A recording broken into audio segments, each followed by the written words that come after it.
Parlons des ingrédients de la mobilisation. Lorsque l'on parle de mobilisation, on parle de mouvements sociaux ou de manifestations. La Belgique n'est pas étrangère à ce genre de phénomène. On considère même Bruxelles comme étant la capitale mondiale des manifestations.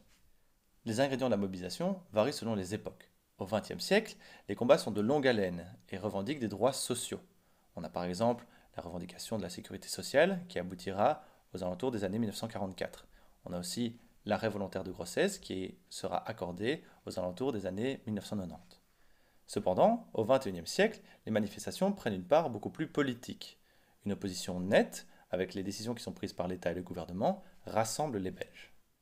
Les mouvements actuels s'opposent beaucoup plus au gouvernement et à ses décisions, qu'elles soient récentes ou plus anciennes.